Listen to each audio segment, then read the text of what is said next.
to do the honors. Rochester again tacking the goal to our right. We are underway at Marina Auto Stadium. Kissi tries to come forward, immediately stripped there by Christie. Out of Jonathan Steele. Finds Naya Zamba in the middle of the park.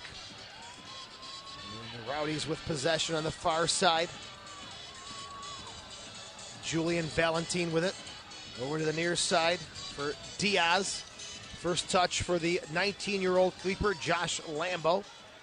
Plays it out to Julian Valentine. He is the team captain. Valentine, number 4. A 23-year-old, was the captain also of the U.S. under-20 national team. There's Diaz with it. Some possession here. Christie, the New Zealand international, lays it off for Diaz, who goes with a long ball. Down the near sideline and out of bounds. Throw in for the Rhinos. Right at midfield, Frankie Sanfilippo to take it. Spicer checking back, receives it, lays it back to his team captain, Sanfilippo. Kissi, little flick into space. Rosenlund has it on the near side. Tries the step over. Lays it back to Sanfilippo, looks up, drives a ball into the box. No one there but Jonathan Steele for the Tampa Bay Rowdies. Steele has been a huge impact. 7 games played with Tampa, 1 goal and 3 assists. Is again 24 years old. He's had a long career already, Mike. Yeah, he's a fantastic player. I mean, 2 years ago he was league MVP. He's only 24 years old. I was driving out here, and believe it or not, I was looking at some of the notes, and I'm like, I just kept saying to myself, he's 24 years old. Actually, he may be 25 now. Who knows? But I start thinking, this guy was playing with the Rhinos 5-6 years ago. Was he going out to the bars when? Yeah. I don't know. Some of the bars should start looking at their, what was going on there. So he's a youngster. He's got a lot of talent. He's got a long career ahead of him, and it's fantastic to see Johnny still playing in the league, and he's still playing strong. He's got a better attitude. That's the thing. He needed to grow up in that area, and exactly. He did. Versailles plays a ball to the far side, intercepted, and taken away by Jonathan Steele. Here's Ricardo Sanchez. Sanchez and Steele came over from Vancouver. Sanchez, of course, played with Minnesota the last few seasons. Has the ball now. Plays it back to Diaz. Diaz, number 13, another 23-year-old from Cuba. Sanchez is actually down on the turf, holding his left shin. He's up and hobbling back into play. Naya Zamba gets there first before Rosenlund. The Rowdies knocking it around in their own half. Here's Christie now spinning through the center circle. Here's Morrow. He's first touch here. He's on loan from San Jose, his first appearance of the year. King trying to get it back to him. Sanchez with a left-footed shot from 25 yards out. Doesn't trouble Neil Kitson. And while we have a break here in the 4th minute, we are scoreless. I'd like to pass along a special hello to the Rochester Rhinos owner, Rob Clark, who is home down in Utica, New York, enjoying tonight's game. On the webcast side of things, Rob, good luck tonight, and hopefully we'll get the 3 points for you.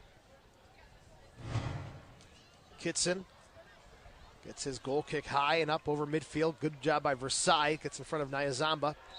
And they're going to call a handball here, and quickly taken by Naya Zamba. Down the far side. The Rowdies whiff on that one. Get a second chance to cross it in. No one there but Montegalvan for Rochester. And now it's played on the far side, looking for Hamilton. He's dragged down, and they're going to call a foul on Hamilton here, and I'm not sure if I agree with that one. Well, Johnny got in there a little bit late, but Hamilton kind of, I guess he fell, and it was a little bit of a, Hamilton took him down, and Steele was stealing the ball. It could have gone either way there. So a free kick coming up here for the Rowdies. 5th minute and scoreless. Sanchez, who can deliver a pinpoint ball, has this service from the far side, whipped into the box, through the 6 and into the arms of Neil Kitson, who's having a great season this year, 0.79 goals against average. He's given up 12 goals. Like Rochester's goalkeepers are number 1 and 2 in goals against, and 2 and 3 in goals against average. That's a nice 1-2 punch. Yeah, absolutely. With the Rhinos giving up only 20 goals this season, they're number 2 in the league with goals against this year, and it has a lot to do with Kitson, Vallo, and plus the solid back four. Yes. I mean, there's really 5 guys that play back there, and they're solid game in and game out, and that's why they've given up the least amount of goals, almost the least amount of goals in the league. There's Hamilton on the far side, back to Versailles. Looking for Greenfield. Tries to play it off of Steele and finally gets through Jonathan Steele. Comes forward down the far side. Greenfield still with it. Corner of the 18 for Rosenlund. Spins on his right foot for Hamilton. Yates does a good job tracking back. Steals the ball there. Sanchez, good touch. Quickly out to the far side. The counterattack is on for the Rowdies. Steele, one-on-one with Greenfield. Cuts it to the inside. Crosses into the box. Pitch Colin backpedaling, gets his head on it. And we'll see if this goes out for a throw-in, and that's what it is here. Deep in Rochester's half of the field. Yeah, although the Rowdies are in ninth place in the league versus the Rhinos at third place in the league, the Rowdies have scored 33 goals this year, the same amount, one goal more than the Rhinos this year. And you can see, I mean, look at the guys on the pitch. You got Steele, Sanchez, Nyazamba. You got Morrow, his debut here. If the Rowdies pick up their defense next year, this is going to be a very, very strong team next year. I think you nailed it on the head because they've scored 33, but they've also given up 33. And that's where they're going to have to get a little tougher on next year as Steele has it on the far side. Steele cutting it to inside around Hamilton. Takes it with the left foot. And Kitson gets to it inside the 6 as Aaron King was trying to redirect it on the flick. But Kitson was there, rolls it out to Sanfilippo. Kissi checking back, receives it and turns. Down the near sideline for Spicer. And not what the Rhinos wanted to do there, because Spicer never had a chance to get that one. And you could see right there, that's where Tampa Bay falters there. Kissi checked back. Diaz does not follow. You've got one forward and the two center backs. Two of them just watch Kissi come through that midfield. So now he's between Nyazamba and the back four. And that's where Tampa Bay may falter a lot. Let's see how they hold up here tonight. They fell apart in the last game in Tampa, a stoppage time goal. Stepped in there as Valentin, intercepting the pass by Versailles. He clears it over the far sideline. We're in the 8th minute. Rochester and Tampa are scoreless. This is the second and final meeting of the regular season. There's Ricardo Sanchez, takes the throw in on his left foot back to Diaz. Now in the near side for Morrow. Again, he's on loan from San Jose. So Tampa not afraid to pull the trigger and bring in some reinforcements as they're making this big push. Christie goes long. Here's Steele outside the 18 to the top of the box for Yates. Plays it forward again. Sanchez, one-time left-footed volley block there by Pitch Cullen. Sanchez hobbling again as the Rhinos come away with it. Far side, Anthony Hamilton. Hamilton having a great year, 4 goals and 1 assist. He's kind of tailed off a little bit, but Hoxie has picked up the slack when Hamilton has tailed off. And that's the great thing about this team right now is you've got, if one guy's starting to falter, Bob's got options. And he's given these guys all game time experience on the pitch so they all could step on. They're not nervous. They're ready to go. And they're all foaming at the mouth to get on the field at any point in the season. This is a young Rochester team. A few veterans sprinkled in there. As Yates pokes it forward to Nyazamba. Here's Jonathan Steele. Overlapping on the far side now. The Rowdies going right at Greenfield. Spinning around is Milian. Back to Nyazamba. Now just changing the course to the near side. Morrow played his college soccer at Notre Dame. Comes back to Valentin. Nyazamba now for Steele. Hard touch there, but Nyazamba gets to the ball before Kissi. Tampa with some possession, middle of the park. Trying to break through this solid Rhinos defense. That's chipped into the middle of the park. Montegalvan heads it forward. Rosenlund spins away. Comes on the near side to the new father, Frankie Sanfilippo. It's Frankie Jr., I'm sure, cheering on Dad this evening. Troy Roberts gets his first touch. Roberts has been an Iron Man for the Rhinos. Has played every minute this year. Pitch Colin looking to receive it. Roberts goes back to Pitch Colin now. Crowd trying to get behind the Rhinos here. Long ball down the near side. Over Morrow onto the foot of Kissi. And Diaz will step in and knock it out of bounds. No, they'll say Kissi was the last one to touch it. And I think the youngster out of University of Dayton may have a bone to pick.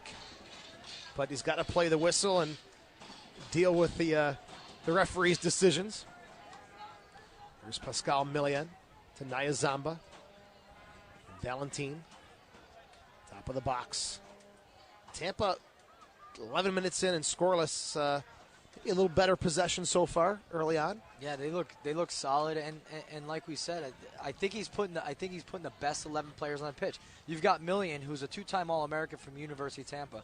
I was talking to Adrian Bush, who's the coach of the University of Tampa, before the game, and Millian, he said, he's just so dangerous on that outside flank that there was no doubt in his mind that this kid would be playing pro.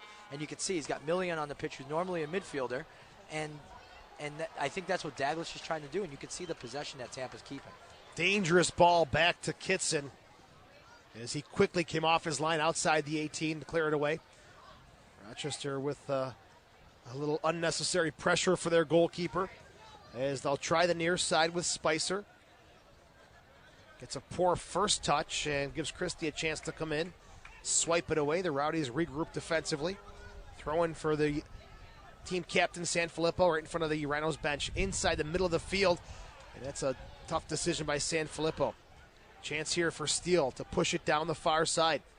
Hamilton on his horse, tracking him down, slows him down, forces Steele to go backwards to Nyazamba. And the pressure pays off for the Rhinos as they have possession with Montegalvan. Here's Sanfilippo now. 12 minutes in, we are at zeros. Great crowd here this evening. For the second to last home game of the regular season. On Friday the 17th, Miami FC comes to town. Good combination play here.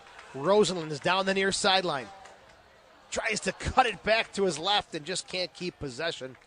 And this one goes out of bounds. It'll be a goal kick for Lambo, who's another player who's on loan from FC Dallas. And Mike Dalglish and Tampa Bay, led by Perry Vanderbeck, their GM, they're not afraid to bring players in and give them a shot.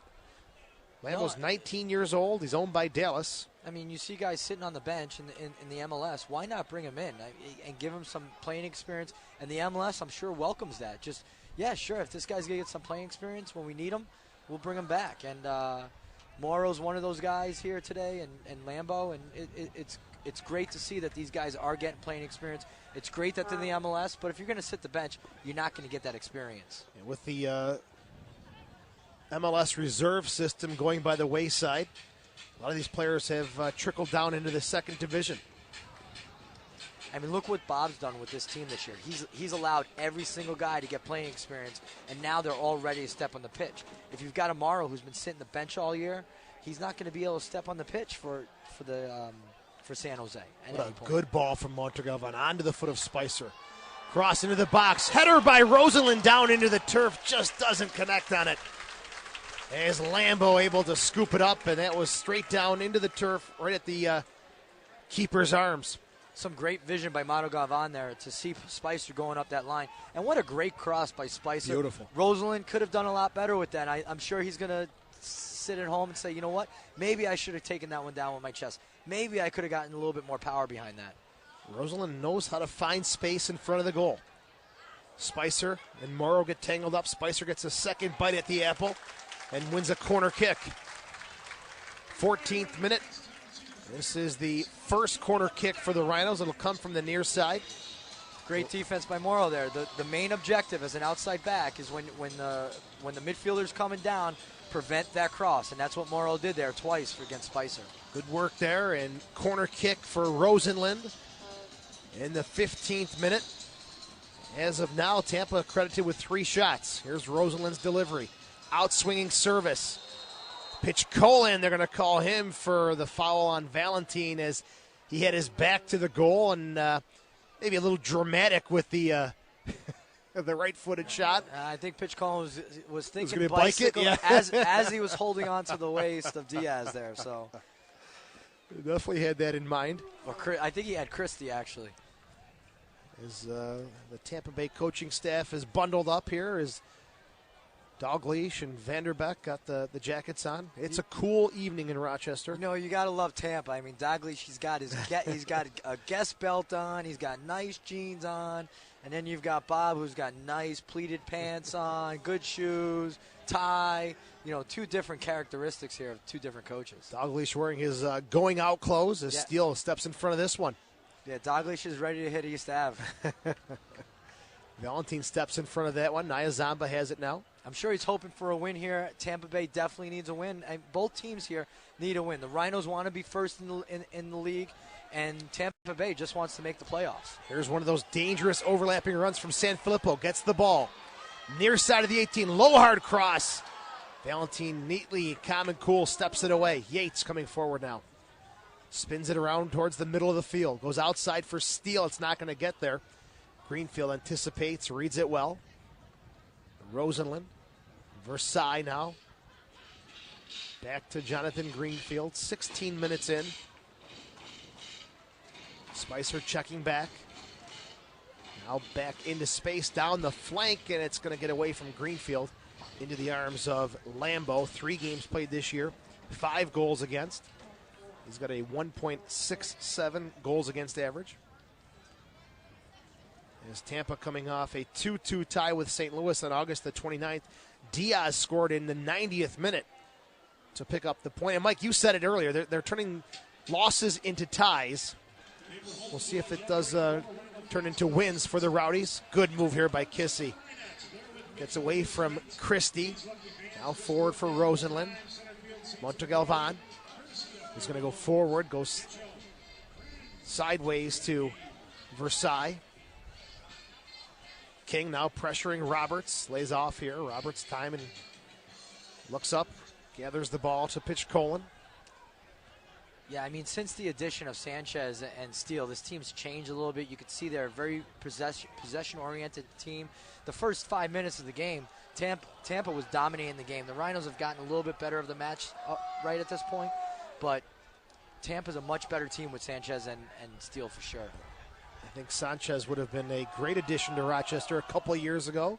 There was talks of trying to get him here from Minnesota. Not going to work as Diaz steps in front of the pitch Colin pass. Plays it to Christie, who played in the 2010 World Cup with New Zealand. Look for number Christie. He wears number 8. Millian gets tangled up in the ball. Hamilton says thank you very much. He'll come forward with it to Greenfield. Now Rosenlund trying to turn forward for Kissi. And Diaz does just enough to stick the boot in there and clear it away for Tampa. Here's Sanchez. It's got Morrow on the near side. Taken away by San Filippo. As Mike said, Rochester now starting to put their stamp on this game. Montegalvan on the far side with a lot of time, a lot of space is Greenfield. Play it back to his young midfielder, Alfonso Montegalvan. That's a nice ball. Splitting a few players there, and San Filippo has it. Versailles is dumped by Sanchez, no call, and the Rowdies have the ball. Christie can't push it through. Montegalvan to Kissi. He's going to turn those Jets on. Just couldn't get away with the ball. And it ends up on the foot of Lambeau. And not to criticize the keeper, but he doesn't look like he's the tallest or the most fit of goalies. He's kind of short and stocky. Yeah, he also, I mean, even on that last play, Joe, the ball was kicked up in the air and it was trying to be a clearance, and he didn't know if he should grab it or kick it. And the ref, 99.9% of the time, is going to let that go. And there was no intent to play it back to him. Yeah, you could see right away you could see the inexperience, but he needs game time. He's only got 3 games in the professional leagues here. He's a U17, U20 national team keeper, so we know that he's a good keeper. He just needs game experience at this level. He's getting his 4th look of the season. By the way, the officials this evening, the man in the middle is Nico Bratsis, James Bell, and Jeff Gontarek on the sidelines. Bill Engel is the 4th official. Julian Valentine with it. Former draft pick of the LA Galaxy. Now the team captain of the Rowdies. Plays it forward to Nyazamba. Threads the needle to Sanchez. Spins around. Gets it to his former Vancouver. Good leave there by his former teammate Steele. Into the box for King. who is nudged off the ball just enough by Sanfilippo, unable to redirect it towards the frame. Great build up there, and it's Sanchez, dummy by Steele. Beautiful. Millian overlapping. He's the one who I said was dangerous from University of Tampa. What a great cross and a great crashing run by a guy who's got 9 goals in this league, King.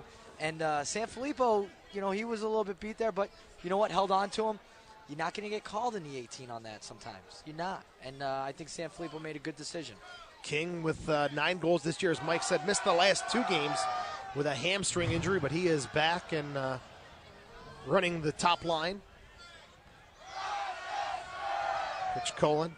Their side checks back for it. They change it over to the far side. Millian is one-on-one with Hamilton. Hamilton spinning. Now Steele comes in for the double team and knocks it out of bounds. Going here for Greenfield and the Rhinos. 21st minute. We are 0-0. Marina Auto Stadium. Rhinos going to end up their last 2 home games with the boys from Florida. Miami comes to town next Friday evening. Greenfield takes a look up on the far side, corner of the 18. Right-footed chip into the box. Lambo picks that one up and quickly rolls it out to Sanchez, and that's a dangerous giveaway. Crafty little back heel, finds nothing but trouble. Kissi has it now. Kissi and Diaz fighting for it, and Kissi called for the foul on Yendry Diaz. You know, that back heels, that's one of those things that I tell my kids. Stop the back heels, you know. But Sanchez is the guy that can do it. Yeah, but that area. Yeah, but if anyone's going to do it, it's going to be Sanchez. I agree. I don't want any of the kids I coach to ever do that back heel, ever on any part of the field. Erase that from your memory. It's always a risky play. Christie checking back for it, gets it out to the far side. Nyazamba back to Julian Valentine. You know, you've got this kid Valentine, 23 years old and captain of the Tampa Bay Rowdies. I mean, that's pretty impressive. He's got the most minutes on this team this year, and it's got to say a lot for this kid. 23 years old, captain. He's got to be a heck of a team guy. Also a captain, as we mentioned earlier, with the U.S. under-20s. That's a good move by Nyazamba to avoid the pressure. Steal the no-look pass to Morrow. Now Yates, 35 yards out, middle of the field. To Millian, way over on the far side. Sanchez taking the space where Steele just was. Still dribbling with it, still looking up, trying to make something happen. Steele tries to leave again, but this time King can't get on it. That's one thing about Sanchez. He's just waiting, looking to make that difficult pass, that one game-changing play. He's got that knack that a lot of players would love to have. And he's playing the same position as Rosenlund on the field, so you can see that he's all over the pitch. He goes from the left side to the right side. Both teams playing that 4-5-1 with King up top for the Tampa Bay Rowdies and Kissi up top for the Rhinos. It's always a chess match. Hamilton almost got in, but Valentine came over as the central defender, knocked it out of play, throwing for Rochester. Far side of the field, deep in Tampa territory. Rosenlund. Tough one for Hamilton to deal with as Roberts chops it forward for Montegalvan, heads it on the near side. Cross by Sanfilippo. Rosenlund, Millian battling far side of the 18. Rosenlund gets the deflection back on his foot. Chips it into the box for Kissi, corner of the 6. Got his back to the goal and cleared away there by Diaz. And out of bounds on the far sideline. 24th minute, Rochester, Tampa are scoreless. Good ball from Greenfield. Finds Rosenlund, does a nice job to move off the ball and receive the pass. Low cross to Hamilton. Takes the turn. In the box, still Hamilton has it. Right-footed cross blocked. Chipped in again and just wide of the far post. As Lambo was helpless there, and they'll say it was deflected by the Rowdies, and they're calling for a corner kick here on the near side. Definitely a good try by Hamilton. Why not give it a go? I mean, great stuff by Kissi. Spicer with a good little dink here. And all of a sudden Hamilton sees it. It's bouncing. Why not give it a go with the outside of your left foot? Possibly hits the outside of the far corner. Corner kick number 2 for the Rhinos from the near side again. Rosenlund to take it. There's a good look for those of you watching on TV and the internet of the last chance by Anthony Hamilton. Rosenlund, 1 goal, 3 assists this year. Would love to make it 4. Headed away by Diaz. Out of the 18 and to the near sideline. Sanchez does a good job to work and keep it in bounds. Puts it deep in Rochester's half of the field. Ricardo Sanchez, 28 years old. Long ball by Kitson, taken off the right foot of Valentin. Now Nia Zamba. And Sanchez knows he can do better than that. He's played 7 games with Tampa, Mike. 4 goals, 1 assist. Not a bad mark for the Mexican. Absolutely. And then you've got Steele, 1 goal, 3 assists. So between the two of them, they both come from Vancouver. 5 goals, 4 assists, and they've got 5 ties. They're 1, 2, and 5 in the last 8 games. They've got 5 ties instead of 5 losses, and I think it's a big part because of Steele and Sanchez. These guys are going to make the playoffs. They have a much better schedule. They've got a game in hand than Minnesota, and I think they're a better team than Minnesota. I'll see Minnesota one more time. It'll be in Tampa on the 24th. And, Mike, you've played in this league, and 2 very talented and maybe at times a bit of an ego, Sanchez and Steele. Is there enough soccer balls to keep these guys happy on one team? Well, you've got Christie out there as Another well. one, yeah. A guy who you could see he wants the ball all the time. He played in the 2010 World Cup. Got a chance here, 2-on-1. Hamilton with Kissi. Still 1-on-1 now, top of the box. Hamilton tries to dribble around Diaz. Referee calls nothing, will play on. As he was probably going to try and play it to Kissi, but he may have been offsides. And that forced Hamilton to not serve the ball forward into that space. Yeah, very good defense by the Cuban national there. I mean, just another national team player knowing what to do. Basically what he's doing is he's preventing the pass to Kissi and making Hamilton make a decision and allowing Hamilton to see the goal and then just slowly closing him down, leaving him with no choice. 27th minute, a great opportunity for the Rhinos. Millian crosses into the box over the head of Yates. And Neil Kitson out of St. John's University rolls it out to San Filippo. So Rosenlund has it middle of the field. There's a look at the replay on the TV side of things here. Yeah, you see Diaz. He just cut that angle down for Hamilton and just slowly closed him down and let Hamilton make a decision, and then Diaz just stuck him right there. Diaz never panicked. That's very good defending. Look at that. I mean, just great defending by Diaz. He actually opened himself up for that 1 second, and Hamilton was wrong-footed. At that moment, that one moment was the chance that Hamilton had. But maybe Hamilton looked up, and Kissi could have been offsides there as well. Yeah, I think he was just a step or two behind the defense. And Hamilton had to rearrange his thinking and what he was going to do, and that was just enough for Diaz to step in and crush the Rhinos 2-on-1. Yeah, I mean, that's a little bit with the inexperience with Kissi. I mean, he's 22 years old. He's got to flatten that run out. He's just going straight. He's on the railroad track at that one point. That's what we call it, yep. All he wants is that ball, and if he just runs a little bit flat and actually opens up to the right side of the field a little bit more, Hamilton could have slipped it behind Diaz or could have slipped it a little bit over him. I think that's one of the toughest things in soccer to teach, especially young forwards, to get off the train tracks. Flatten your run. You got to flatten your runs, and it is a tough thing to touch and to teach, and that's why there aren't a lot of great forwards in the United States. Very tough to find and develop. As we are in the 29th minute, Rochester had a golden opportunity, a 2-on-1 chance. Diaz was up to the challenge, so we are still scoreless. I mean, you look at the U.S. men's national team. Our best forward this year was Josie Altidore. Is he the best forward? Is he even close to one of the best forwards in the world? No. And we don't have, the United States does not have that.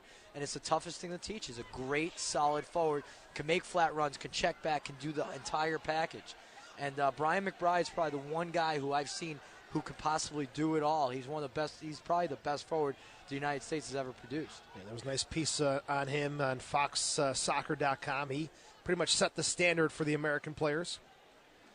As Nia Zamba tries to get Tampa into their Rhinos half of the field. They do with Millian.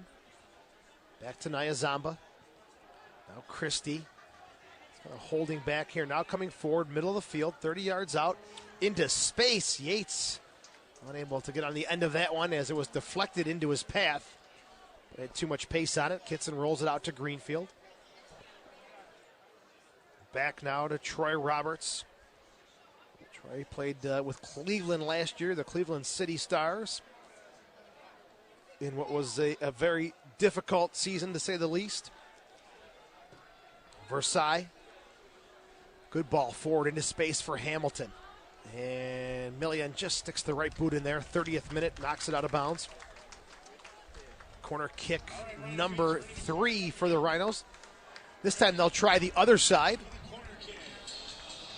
There's Mike Kerms wearing the silly bands this evening as they were handed out to the first 1,500 fans. And I told Mike he's a little bit old for that, but still insisting on wearing them. I stole 4-packs, and I've got them all on my wrist right now. All right, Rosenlund with the corner kick from the far side. Swerving ball flicked into space there at the 6 and headed away by Christie. Montegalvan chips it forward into the box. Hamilton with the header. It's going into the net, and it's just wide of the far post as Lambeau again unsure of what to do there. Hamilton, another good opportunity in the 31st minute.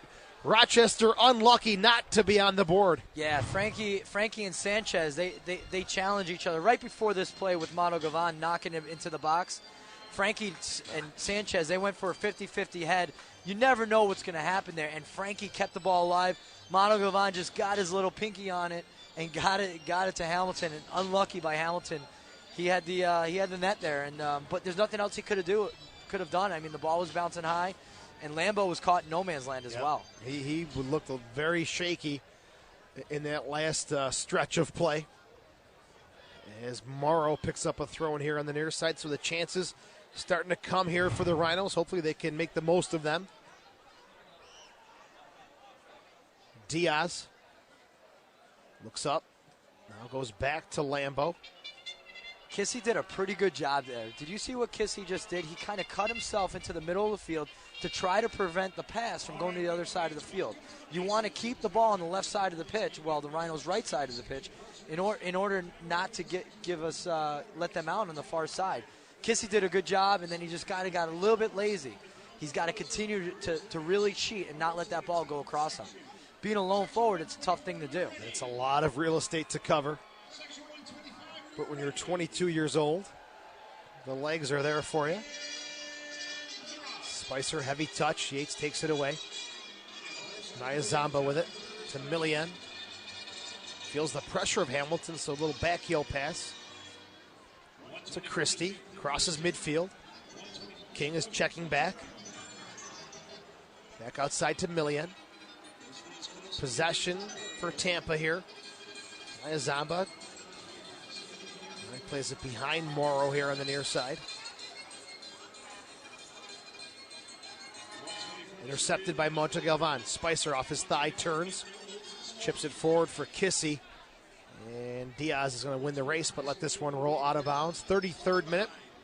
And the Rhinos with Tampa are scoreless. Don't forget, Rochester is back home on Friday the 17th. It's awards night as Miami FC comes to town. Be sure to get your tickets at Ticketmaster.com or call 454-KICK for Rhinos tickets. Kitson whips it out to the far side for Greenfield. Two things the Rhinos are doing great right now. They're not allowing King to get the ball, and they're not allowing Sanchez to get the ball. And those are the two players that we were watching out for. The one that I picked was Sanchez. The one you picked was King. And those are the two guys not seeing the ball right now. Good ball from Rosenlund. Kissi, right-footed shot. Can't pick the corner out, and Lambeau takes it right in the midsection. Great build up there. Pitch Colin's the guy. He wins the ball, and Kitson delivers that, distributes that ball right away for that counterattack. And Tampa Bay is a little bit flat there. Another chance now for Rosenlund on the near side, just outside the 18. Takes a look up, crosses it in, and it's off the chest of Christie. And now forward to Morrow. There's King. Christie, a little too fancy there. Montegalvan, thank you very much. I'll take it away. Spicer can't possess that one as he's having a tough go here on the near side. Throw in, or what they call here, Mike, offsides? Did the ball even go out? Yeah, it went out. Oh, it did go out, yeah, so quickly taken. Yeah. As I missed the Tampa throw-in, I was looking down at my notes. Ones I spend so much time with and Mike Kerms never even looks at. I don't need those. Oh, wow, must be nice. Off of Tampa, and Steele doesn't like the call. So the Rhinos will pick up a throw-in on the far side. We're in the 35th minute. If you're just tuning in, it's 0-0. The Rhinos have had a couple of good chances. Unable to rip the netting just yet. This pitch, Colin has it now. In his own half of the field. Takes a touch with the right foot, spins around. Now Montegalvan with it. King, Sanchez come to pressure him. There's Roberts to Greenfield. Patient and methodical here as Rosenlund's bumped off the ball by the referee, Nico Brazis. And Tampa has a chance to come forward. Here's Morrow, his first appearance of the season, to King. King fighting with Sanfilippo, takes him down, and should be a goal kick for the Rhinos, and it is. King looking to get in there. Aaron King has been around this league. 2009, he played with Miami. In 07 and 08, he was with the Charleston Battery. He scored 10 goals in 62 games played. And you can see that he's getting better. 9 goals in 23 games played. Gets in with the goal kick. He's got good distance on these boots, and one nicely there by Diaz. Sanfilippo just putting the pressure back in Tampa's half of the field, and Kissi ends up on this one. Morrow on Kissi. Sanfilippo's overlapping. Kissi still with it. Can't thread the needle there to Sanfilippo, so plays it back in the middle for Montegalvan. Chested down by Christie, and the Rowdies will come away with it. Steele, nicely defended by Jonathan Greenfield. On the far side, back to Valentine. There's Nyazamba with it. Stanley Nyazamba, 27 years old, from Zimbabwe. Spent last year with the Columbus Crew in Major League Soccer. Has the ball now to Diaz. Back to Nyazamba, constantly moving off the ball, looking to receive it in space. As this long ball played by Morrow. King is going to pressure pitch Colin on the far side. He'll push him down. No call by Nico Brazis, and now there's a handball. But in Aaron Pitch Colin's defense, the first push was the one he's upset about, and I agree with the big Rhinos defender. Well, he could. The ref saw that as just a slip, and you know it's unlucky by Pitch Colin. I was surprised as well. I mean, it was clear that King had both hands on his back, and Pitch Colin was just trying to shield the ball out of bounds. It wasn't like Pitch Colin was obstructing the way there, and unlucky for Pitch Colin. So this basically amounts to a corner kick for the Rowdies. And you know one of the rules that Bob told these guys was do not give free kicks away within 30 yards. And Sanchez is on top of this ball again. Spicer fronting the ball. Corner kick free kick from the near side. Top of the 18. Nyazamba just took too long to pull the trigger, and the Rhinos have a chance to counter with Spicer. Crossing midfield. Sanchez chasing him down. Trying to get it into space for Kissi, but Morrow steps in, takes it away for the Rowdies. Nyazamba has been very calm and cool with the ball. Good touch forward. Now it's Morrow coming at the Rhinos' defense. Left-footed cross. Steele. Top of the box for Yates. Left-footed shot. Blocked there by Pitch Colin. May have given Kitson trouble if it was on frame. But as Mike talked about, the back four in front of Vallow or Kitson have been absolutely solid. Oh, yeah. I mean, that was an opportunity. You've got a guy like Nyazamba who tries to control that ball from Sanchez and try to, instead of one-timing that was an opportunity for Tampa. And right there, again, Yates. Johnny Steele plays a great ball to Yates, and Yates tries to bring the ball down rather than you got to put a ball on frame in order to score a goal. And these guys are not doing that right now. As King ran away from the ball, Pitch Colin stepped into it. There's Sanfilippo with some space to come up and take a look and see what's going on. Tries a right-footed cross. It gets over Millian. Inside the box, taking down Anthony Hamilton. And Nico Brazis doesn't hesitate at all. Right to the spot. Penalty kick for the Rhinos in the 40th minute. Now we'll see who gets the nod to take this one. Yeah, great play by Hamilton here. Flicks it over Millian, a young guy, inexperienced, and he goes for the ball from behind. And you know what? He may not have tagged him, but from the ref's angle, you don't know what happened. And you can see right here. But look at Millian's positioning. He kind of hesitates, tries to get back, and he's dead right there. Well, what happened was he tried to bite. He tried to win the ball. He tried to bite. And he goes around, and he just tags him just a little bit. And it's enough. And Hamilton does a great job.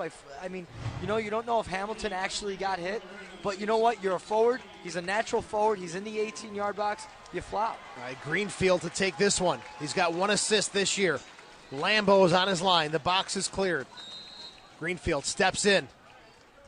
Slow. Steps in, and he scores! Goal, Rochester! 41st minute, common cool. Greenfield finds the back of the net. The Rhinos finally have scored to take a 1-0 lead.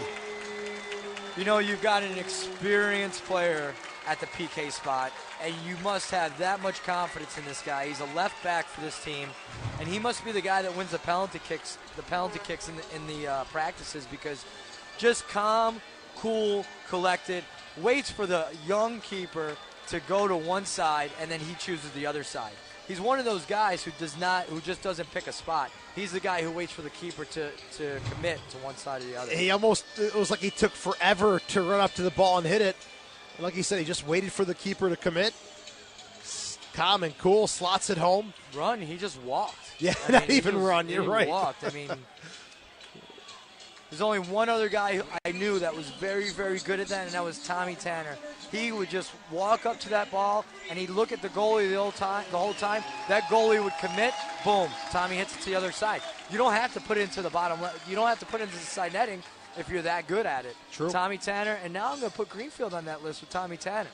The Rhinos I forgot who it was a few weeks ago, had a PK. Were you on the broadcast when they missed the PK? Was it Spicer who maybe? I can't remember who missed it. That's why I was curious to see who was going to get the nod, and Greenfield. Check your notes, Joe. Made the most of it. I'll go through my notes in a second. We'll have that answer for you. Here's Hamilton with Millian fighting again on the far side. Versailles, top of the 18, right-footed shot gets away and off the mark. 43rd minute. The Rhinos have a 1-0 lead, PK by Greenfield. You know, it's funny, when we were about 12 minutes into the game, you said Tampa Bay has been awarded 3 shots. We're now in the 42nd minute, and Tampa Bay still has 3 shots. They've had opportunities, they've had counterattacks, but they're just not putting the ball on frame. This one bounces over the head of Yates and into the Tampa bench, where Perry Vanderbeck, and when we were down in Tampa in July, had a great conversation with Rodney Marsh, and he had some great words for Perry Vanderbeck, a young American who broke into the North American Soccer League. Now he's in an administrative role here with the Rowdies. Morrow, tight space to work with here. Loses it to Versailles, and he'll win the foul. 44th minute. Bratsis, the referee, doesn't like the extra touch by Montegalvan. And there you go. There's the inexperience of a left back trying to dribble out of the back. And, you know, luckily he got a call on him, but that ball, he would have lost that. That ball was stolen from him. And he, as an outside back, you cannot be dribbling out of the back, particularly into traffic. Here's Christie. Nyazamba. Pushing it forward. Nyazamba nicely intercepted by Versailles, but they just step back and they give the Rowdies a chance to regroup. Sanfilippo steps in, boots it up to Kissi. Foot race now with the ball, Kissi and Diaz. Diaz loses the battle here, Kissi. And Diaz comes in. It should be off of him. Let's see. Yep, corner kick for the Rhinos. You know, you go straight across that back four. You've got Diaz, Morrow, Valentin, and Millian. 23, 23, 23, 24. I mean, that is an experience, and it's unfortunate for Tampa because they are, you could see in the midfield, but the midfield's not getting the ball. Nyazamba's all over the shop. Sanchez is all over the shop. Steele is all over the shop, but they're not getting the ball. King hasn't touched the ball maybe 3 times this half, and he's your leading scorer. And you talk about the ages. Rochester's back line, 26, 30, 28, 27. Rosenlund, corner kick, near side. Top of the 6, right-footed shot, and a goal! Isaac Kissi takes it off the hop, right-footed volley. 45th minute, the Rhinos have a 2-0 lead. What a great cross by Rosenlund, but Pitch Colin's the guy who takes his defender out of the center of the park, and he shields the ball across right there. He shields the ball across right there. Kissi wide open, and Valentin is the guy marking Kissi and leaves him loose. Once that ball bounces in the 18, which Tampa Bay cannot let happen, then it's free game, and Kissi is the guy who puts the ball in the back of the net. Yeah, you made a great point. Bouncing in the box, criminal, major sin there, and the Rowdies are made to pay. Kissi, that's his 6th goal of the year. Rosenlund should get the assist. I'm not sure if anyone else touched it. That's his 4th assist on the season. 1 minute of stoppage time called for, and the Rhinos 2-0 lead. I mean, all Pitch Colin does is he shields his guy, which is a typical play. There's no foul there. He just shields his guy. And then Versailles, luckily for the Rhinos, Versailles missed the ball. And then Kissi's just there wide open. Good finish, though. I mean, the ball's bouncing. It's a tough one to hit. A little bit of a side volley, keeps it down, hits it down. And you know what? Anything's going to happen. And Lambeau just wasn't expecting it. Just came across too fast for him. Could be the last rush here for the Rowdies. Cleared away by Sanfilippo. Yates with a throw-in. 1 minute of stoppage time called for. The Rhinos in the last 5 minutes have scored 2 goals. Christie, top of the 18. King, his shot is blocked. Sanchez gets the rebound, and his left-footed offering is up and over the bar. This should just about do it for half number 1.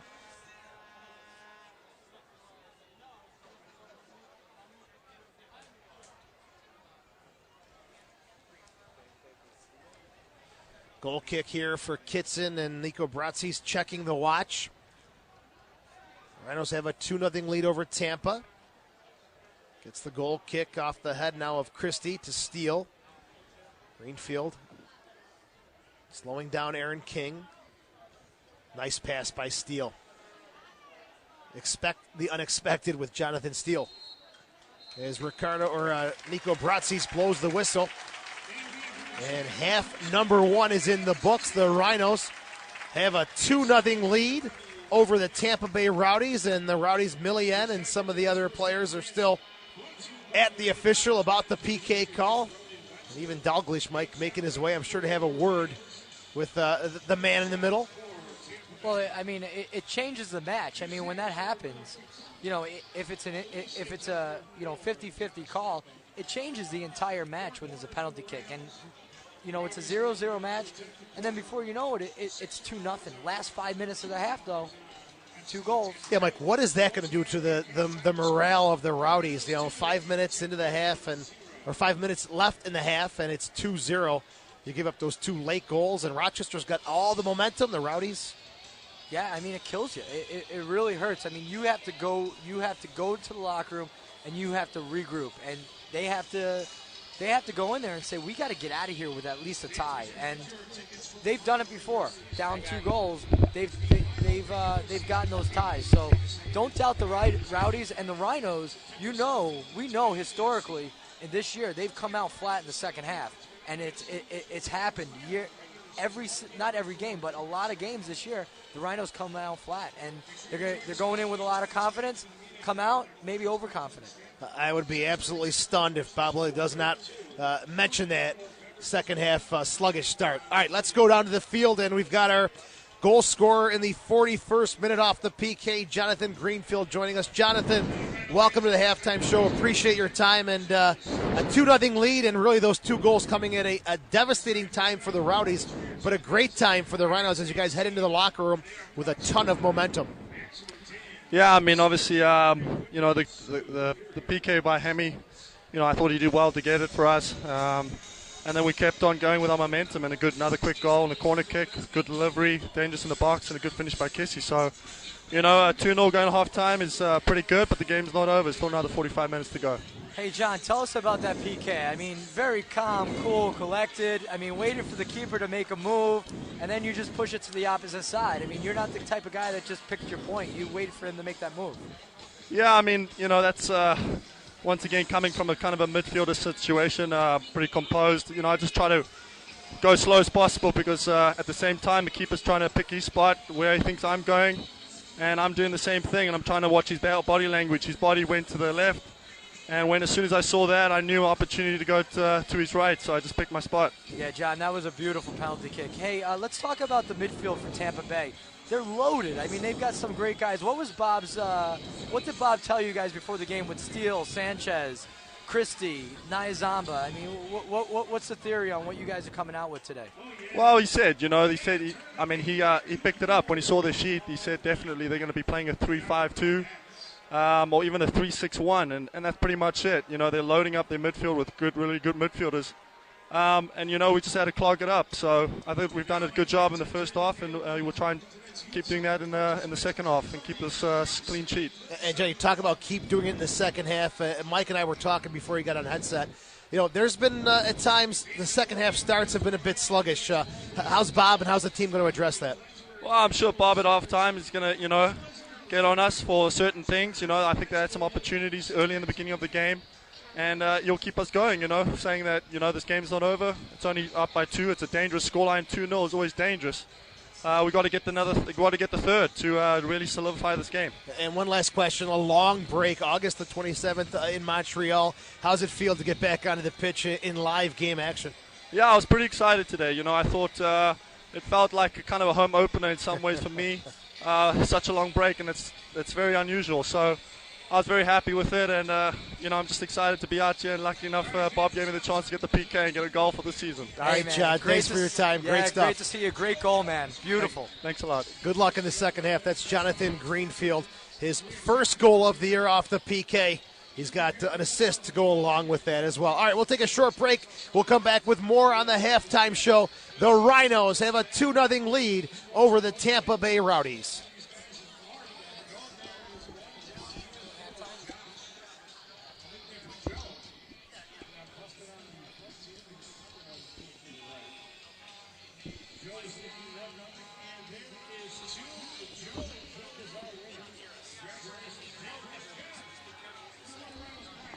Gotcha.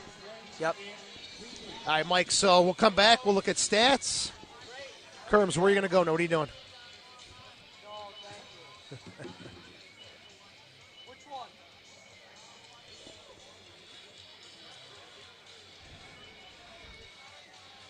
Mr. Moran, how are you? All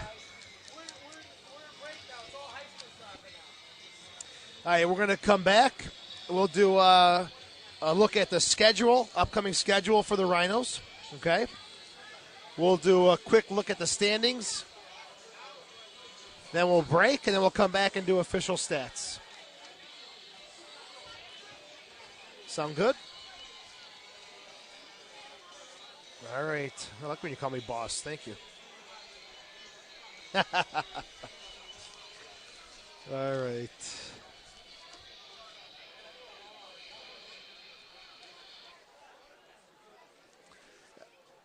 What happens normally on the TV side of things is they cut the halftime show. They don't carry it because they want to fit it into a strict 2-hour time block. So the halftime pushes it over just a bit. Yeah.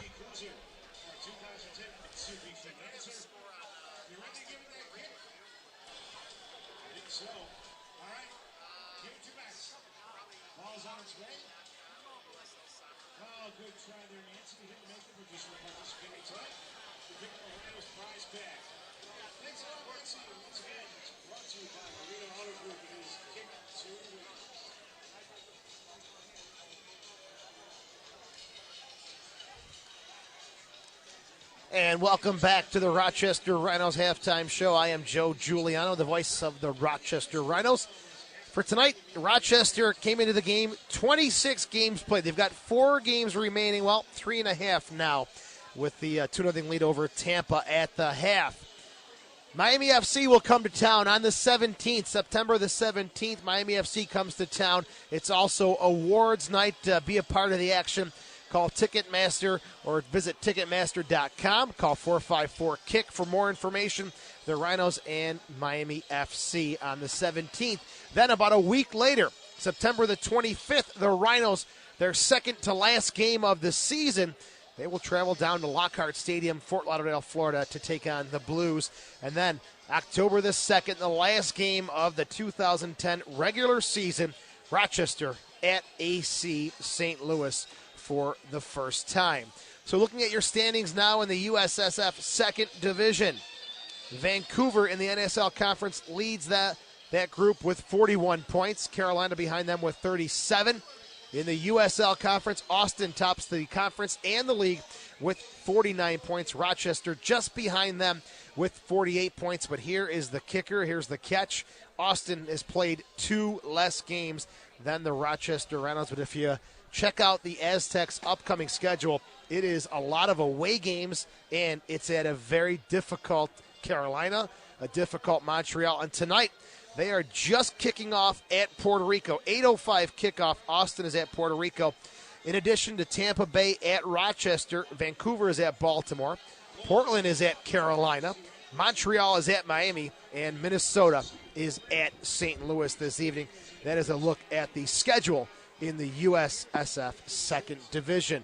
We'll take a short break. Stick around. When we come back, we'll look at the official scoring and stats from half number 1, the Rhinos with a 2-0 lead over the Tampa Bay Rowdies on Sports Radio 950 ESPN.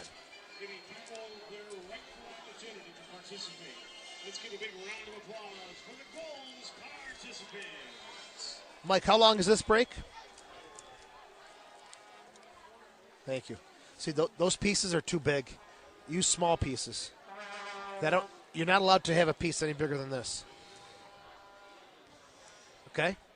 Your Scotch tape. Look at this. Look at this. That's waste. This piece could be 1, 2, 3. Where's that gum? Right under my seat. So you playing indoor at all this year or anything? Yeah, I'll probably play indoor. I'm taking a few weeks off. I've been hitting the weights hard, and I've been running miles. Good for you. So I'm taking the just soccer a little bit. I need some time away from soccer. Absolutely. I know how you feel.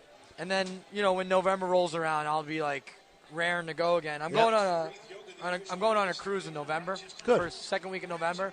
Then after that, I'll be back into it. But since starting that insanity, dropped 6 pounds.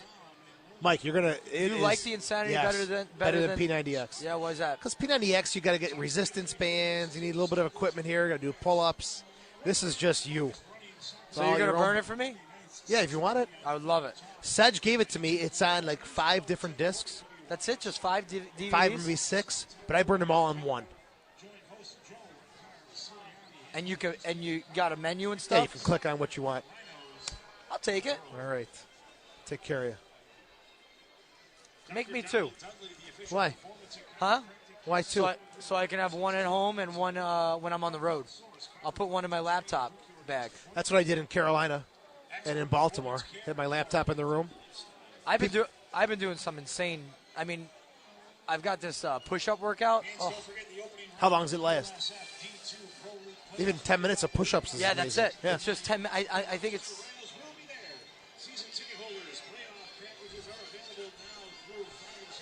Welcome back to the Rochester Rhinos halftime show. I'm Joe Giuliano.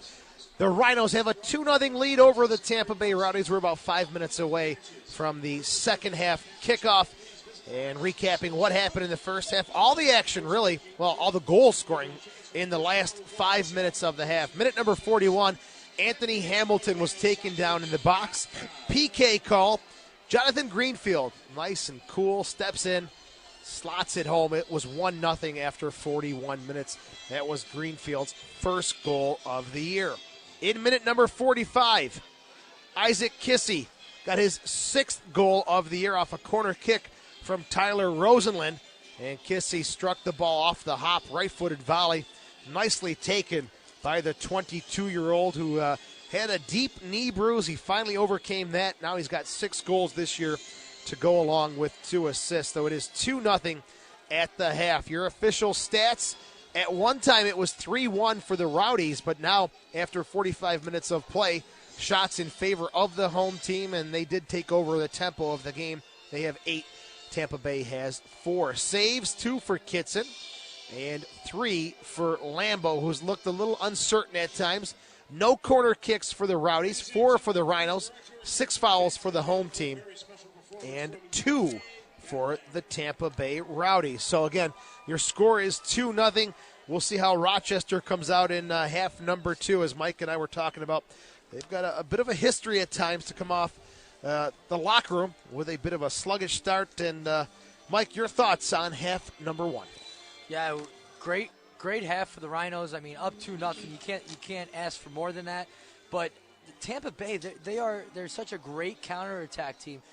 They're going to be dangerous, and as long as the defense can get the ball to the midfielders and let the midfielders do their thing, it's gonna. The Rhinos still have their work cut out for them. You can't go in 2-0. I mean, once you get there, once you get a goal scored against you, now you're 2-1. Now the game changes. So it is 2-0, and as Mike mentioned and Jonathan Greenfield mentioned, a very dangerous lead in soccer. All right, we'll take a 2-minute break. When we come back, we'll be ready for a second half kickoff. The Rhinos have a 2-0 lead over the Tampa Bay Rowdies here on Sports Radio 950 ESPN. Mike, can you make this 2 minutes?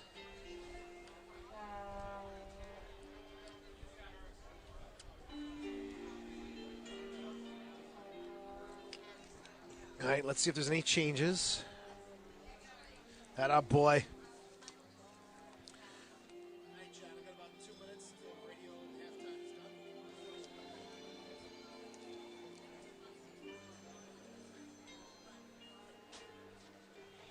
What do you got?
It's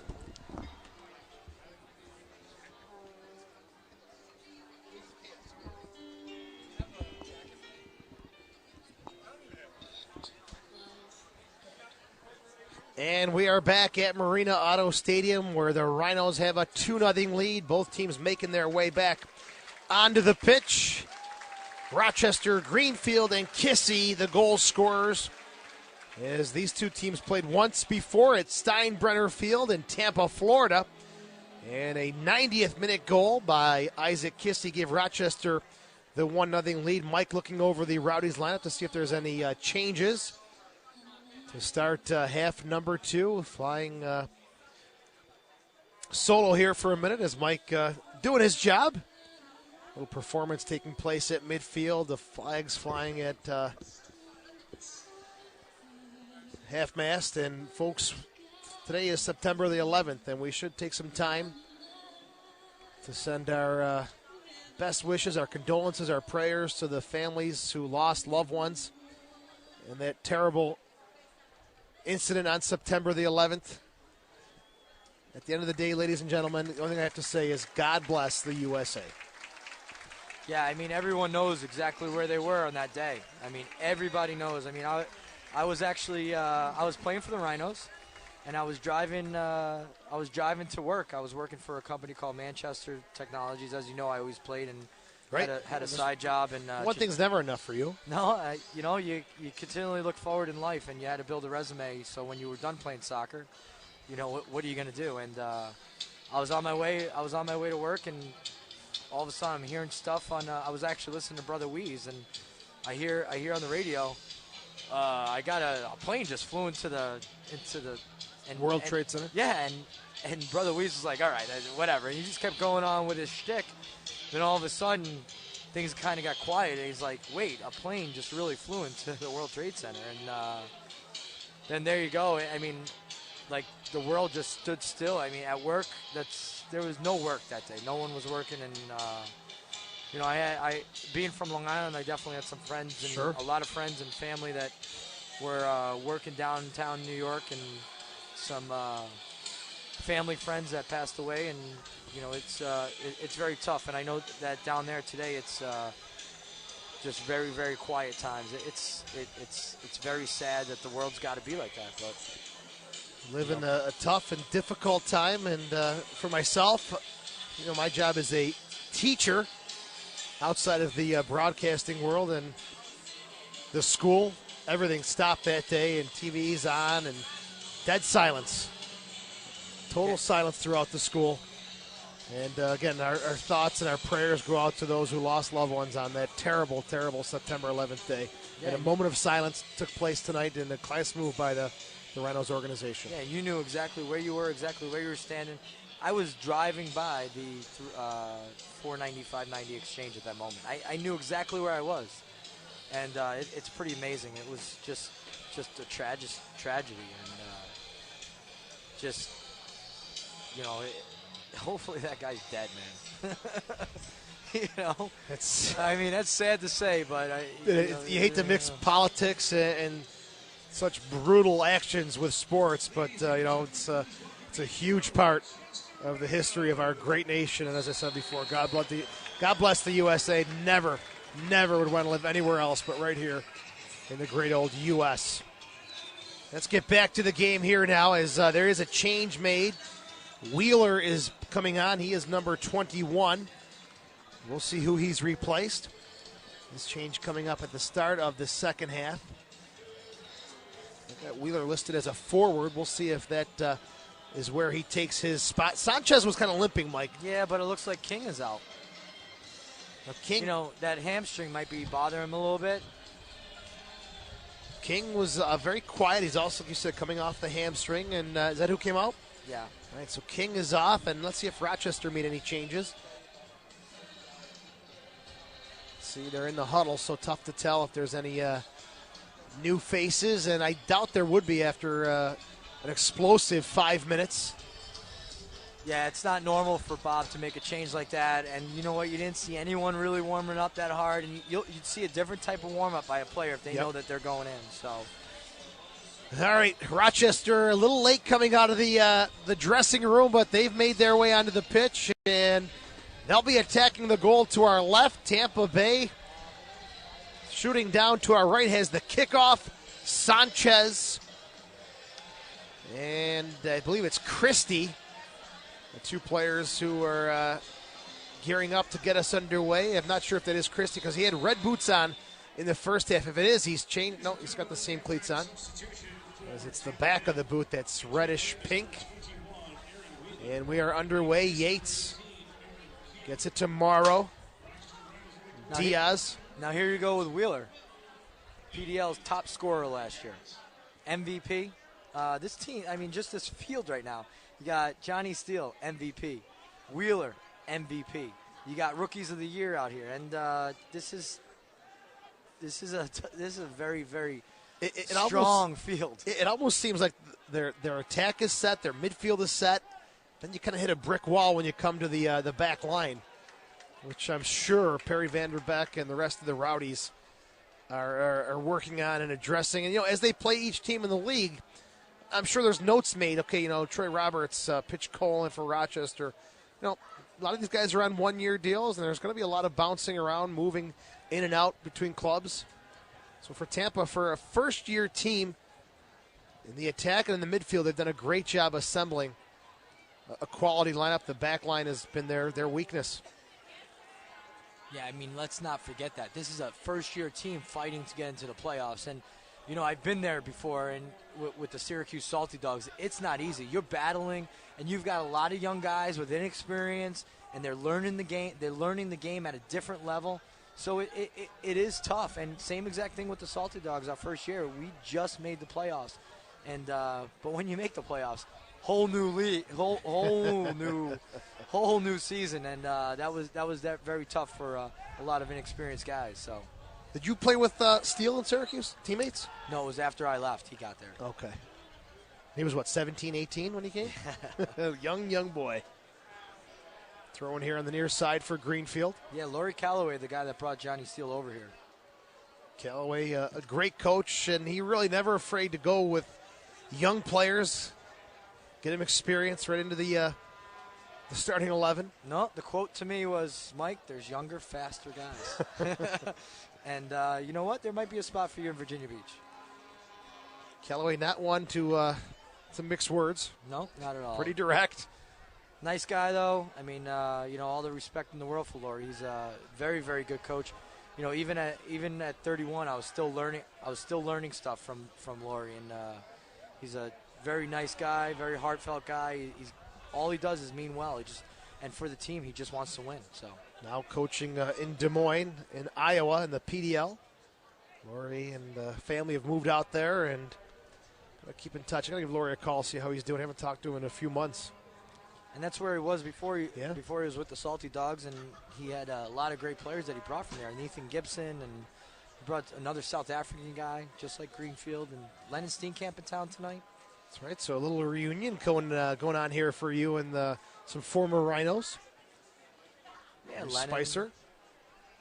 Next week there's going to be a big group of you guys getting together here at Marina Auto Stadium, isn't there? Yeah, there's about I think the office told me there's about 10 to 15 guys That's that are great. going to be in town. A lot of local guys right now, but this is the first year. Chance for Spicer, top of the 18, off the post. Lambeau was beaten and hit the post and bounces out. The goalkeeper's best friend keeps it from 3-0. And we'll get back to what we were discussing, but what a great build-up. And Rosenlund, he's just so crafty with the ball, and he just slots that ball to Spicer. Another bad giveaway by Nia Zamba. Montegalvan. Rosenlund, right-footed shot, side netting. Goal, Rochester! And what a beauty from Rosenlund to start the second half. It's 3-0 Rochester. What a gorgeous goal. I mean, the first one was Rosenlund to Spicer, Spicer off the post. That one, Spicer to Rosenlund, and what a great finish. Look at this hit by Spicer off the post. Just a great hit. He's got to be like, he's drooling there. But here's Spicer. Montegalvan sees Rosenlund into the corner. Excuse me, but it was Spicer that built that play up. And what a great finish by Rosenlund. And those are the ones you dream about, just all alone, and you're tucking it away into the side netting. Just beautiful. Beautiful goal, and that's the way to come out in the second half. I was going to say, Mike, does this answer the question how Rochester is going to come out to start the second half? 5 minutes in, they bury another one. Almost two. Second of the year for Rosenlund, second assist for Montegalvan. And Rochester now 2-0, a very dangerous lead. 3-0, maybe a bit much for the Rowdies to deal with. We'll see. Roberts off his head. Montegalvan. And the player is down. It looks like it is Steele, who's down inside the Rhinos 18. Rosenlund trotting to the sideline, taking on some fluids as he has got his second goal of the year, and boy, did he take it beautifully. I mean, and look what happens here. I mean, Nia Zamba with an awful giveaway there. And what a great pickoff by Spicer. Spicer sets this goal up with Montegalvan coming right down the middle as a defensive center midi and sees his teammate from college. What a great goal. Great finish, side netting. Those are the ones that you always remember. And those are the ones you dream about when you're in the 18. Spicer just all the space in the world. Great decision. Montegalvan wide open. Defender steps. Wide open. But the composure, that's one thing for people to keep their eye on. Montegalvan didn't panic. Spicer didn't panic. And then Rosenlund, calm and cool, finished it neatly. Great composure top of the 18 where a lot of teams, a lot of players would panic, and Nyazamba is actually coming off for Yamada. 52nd minute. And Nyazamba was the player who had that horrendous giveaway. And I think Tampa Bay definitely learning one thing against the Rochester Rhinos this year. If you're going to give the ball away in the final third, you'll be made to pay. As they did it down in Tampa, and they did it here again tonight with Nyazamba. So King has come off. Nyazamba has come off. Yamada is on. He's a 35-year-old from Japan. He can play pretty much all over the field, so we'll see where Dalglish is going to position the 35-year-old. You know, Nyazamba was having a pretty good game. He was. Up good until half. that point. Yep. But you're a defensive center midi.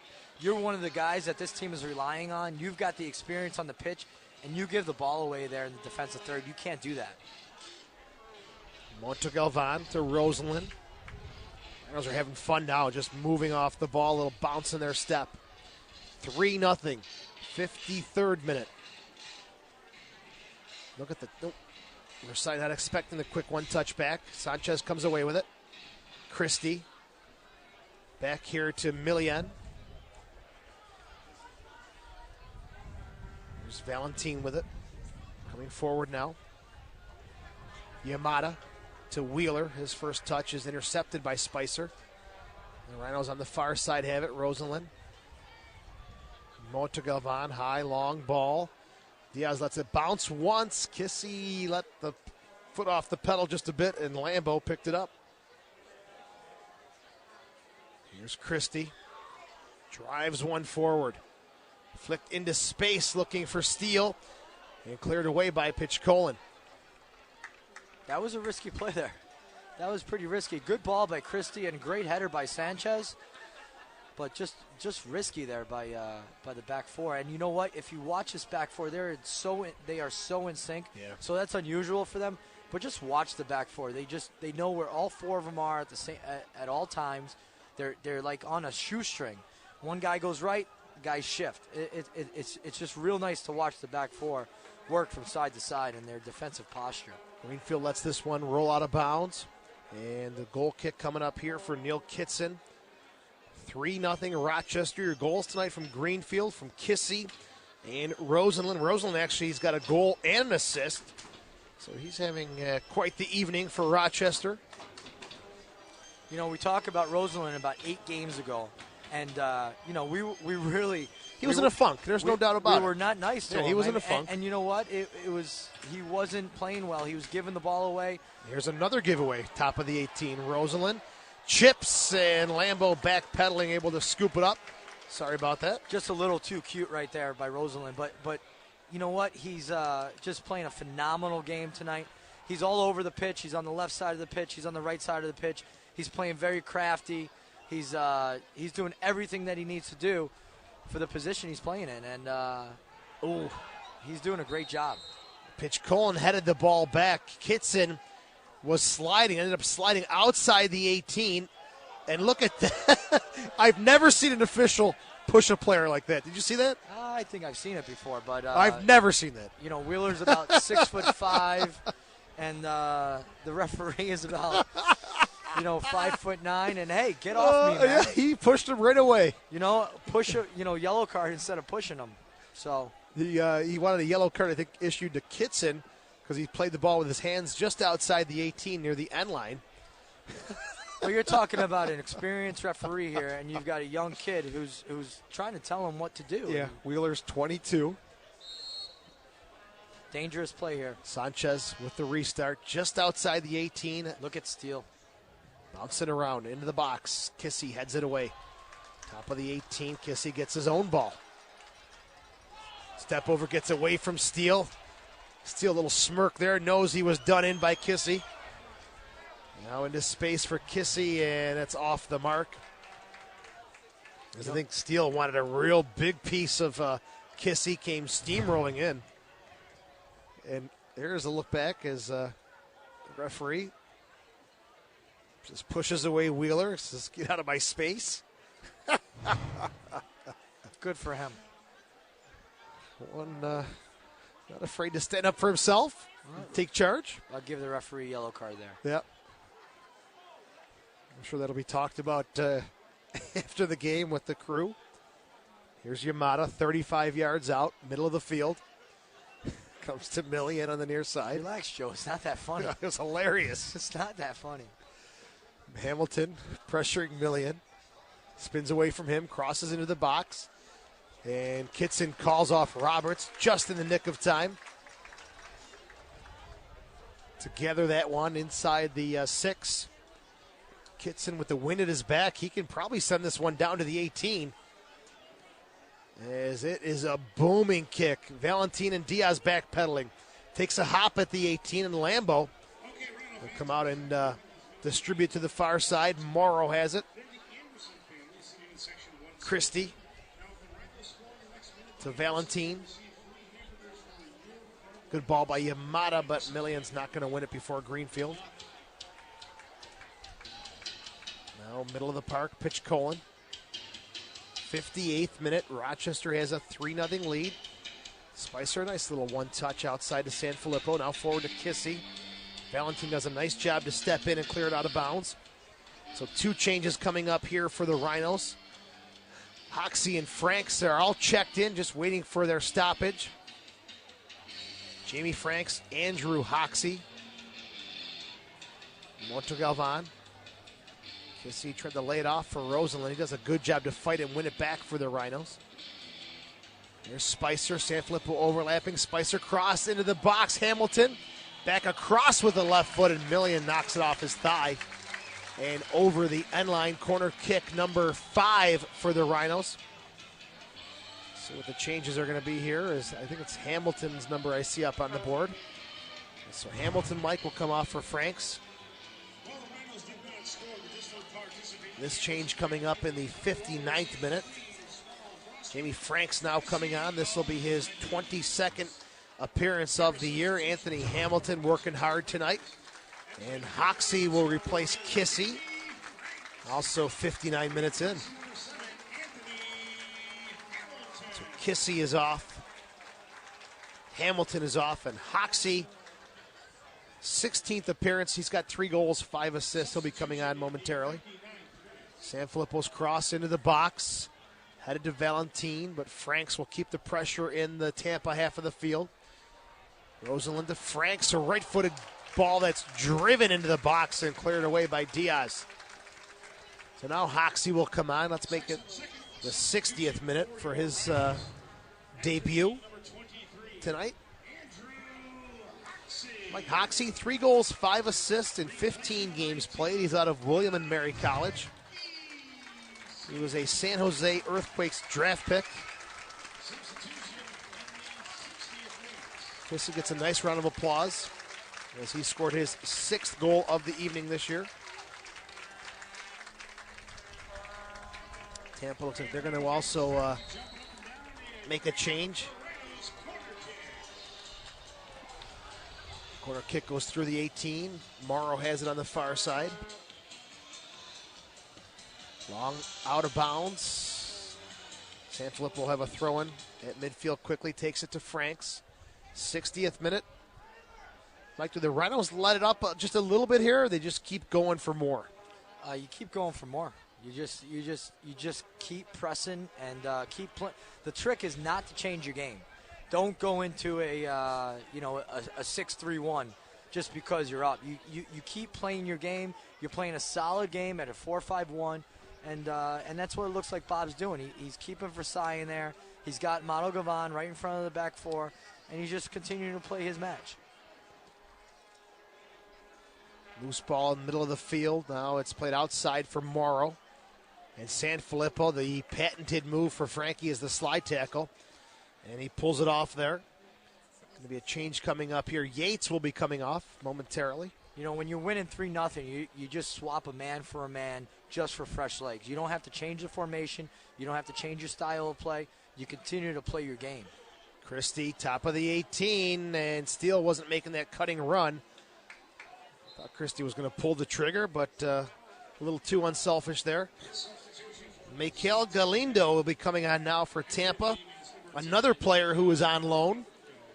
He is from Chivas, USA. Yates coming off, the 22-year-old. And Galindo, this is his 6th appearance with the Rowdies. Another guy on loan. Long goal kick flicked forward by Versailles over Hoxie's head, and Valentin will head it back to Lambo, who's given up 3 goals this evening. It's not going to help that pretty high 1.67 goals against average. Off the chest, and Roberts just pounds it downfield. Keeps the Rowdies under pressure. Tampa Bay came into the game giving up 33 goals. Now it's up to 36. And that is 3rd most in the league behind Miami and Baltimore, who've given up 38 and 44, but this one's not done yet. This one goes out of bounds. Spicer clears it out, and Neil Kitson is down. Looks like he's holding his left leg. And Dave DiPasquale, the Rhinos trainer, is making his way into the 6, and hopefully this is nothing serious for the young Rhinos goalkeeper, who's had a great season. I'm not sure, was there contact or was there an awkward slip? I didn't see where this injury had come about.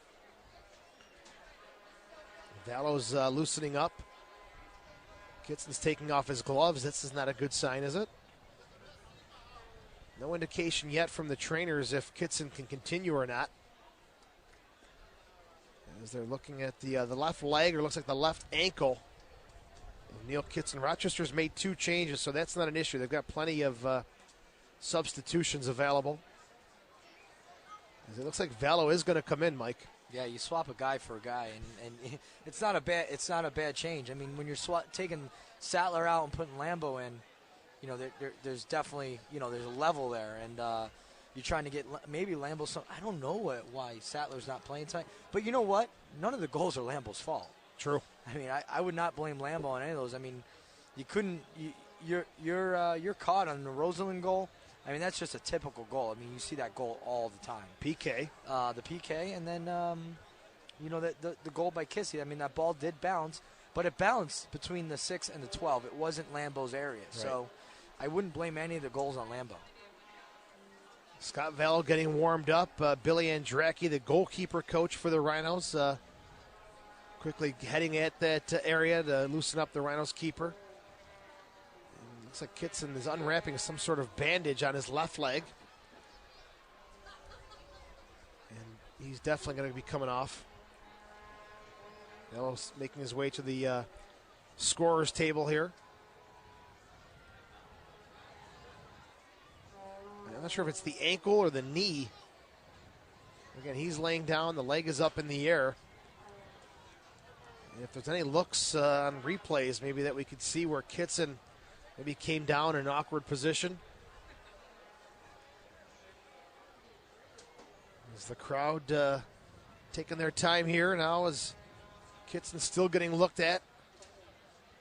Rhinos trainer again is Dave DiPasquale. So here's what's happening. We're in the 65th minute. The Rhinos have a 3-0 lead. They've gotten goals from Greenfield, Kissi, and Rosenlund. And we'll see if we can get a closer look at what's going on down there as Kitson has the shoe off completely. Socks, shoe, everything is off. And he's going to hobble off. It's definitely his left leg that's bothering him, but it's good to see he's not coming off needing any assistance. So Scott Valo will come on. Scott Valo having a great season as well. 11 games played, a 0.73 goals against average. That is number 2 in the league. So you don't get much of a drop-off here when you got 2 great goalkeepers doing their thing. This will be minute number 66, and boy, is this going to add a huge chunk of stoppage time. Kitson barefoot on the left side. Comes off. Valo comes on. Kitson gets a nice round of applause. And he's talking to his head coach, Bob Lilly, right now about the injury. So Valo, not a lot of time to warm up, Mike. It's a cool night. Took a few shots from Andracki. We'll see if Tampa tests him right away. Actually, I mean, when Bob was just discussing with Kitson, the play that he made, rather than letting the ball go out for the corner, Kitson came out at the corner of the 18, and he got a handball outside the corner of the 18. So rather than getting a corner, which is a 35-yard ball into the box, they're playing a ball from 18 yards out into the box. And Kitson, being a young guy, doesn't just take it and just, goes back at Bob, and that's not the right thing to do. Yeah, absolutely You gotta listen to your coach, and Bob is 100% correct. Kitson made a mistake. And you know what? Kitson's thinking, well, I've got a shutout. But no, that's not it. You made a mistake that's going to give the game a 3-1 match instead of a 3-0 match. Absolutely correct. So Bob made his way over again. Now he's back in his coaching spot. He is not happy. But again, this is Bob Lilly always teaching, whether it's 3-0 or 0-0, always trying to challenge and get the most out of his players, and we saw it again there. We forgot to talk about that. I mean, that was a huge error by Kitson. I mean, you don't see a lot of errors by these two goalies, and that was a huge error. Let that ball go out for a corner. We'll see. They're looking at the left leg still. We'll see if that's anything to be too concerned about, as Galindo can't get a touch on it. Thrown in by Greenfield to Hoxie. And goes off of the big forward. Throw in here for the Rowdies.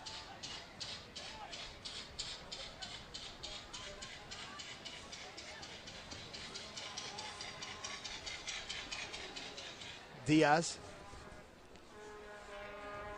Morrow on the far side. And Sanfilippo can't keep that one inbounds as the Rowdies will have a throw in 35 yards out on the far side.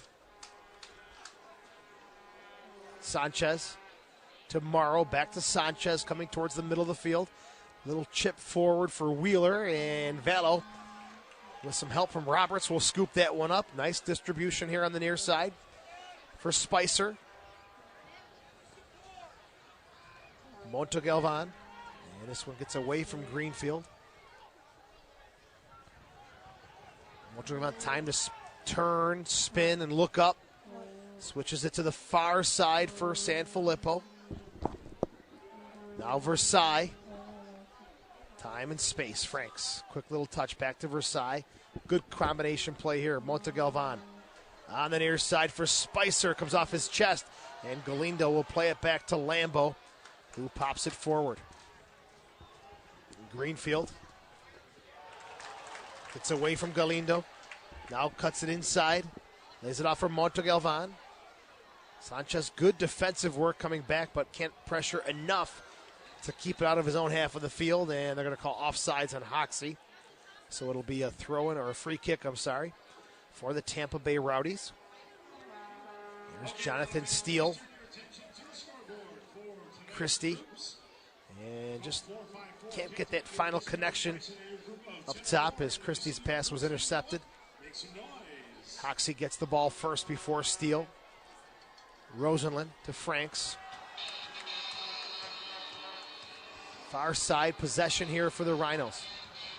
Good touch. Franks to Greenfield. Spicer. Montegalvan, he's going to lose this one. Wheeler's going to take it. He's 1v2.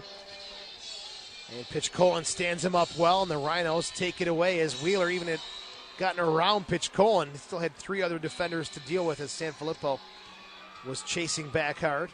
Watching up here, it's just so easy. I mean, I'm just sitting here smiling, watching Wheeler go at the back four, and I'm just like, dude, you got no chance. Yeah. And they're going to call a foul on the Rowdies behind the play. Nico Brazzi's making the call. We are in the 71st minute. The Rhinos have a 3-0 lead. Joe Giuliano with Mike Kerms back in the house this evening. Good to have him back and working tonight's game.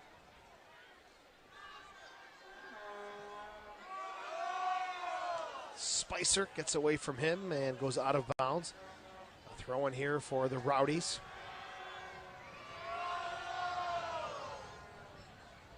Looking for a ball, and Millian finally gets it.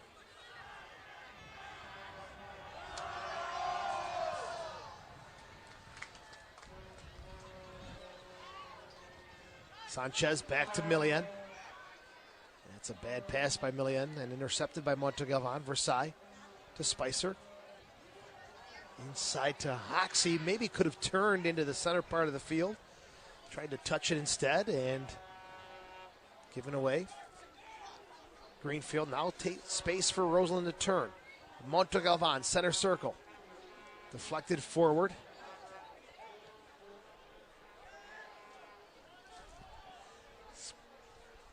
Near side, Sanchez. Right-footed cross, looking for Wheeler. Sanfilippo has a beat on this one, but Wheeler with his tall frame just nudges it over Sanfilippo.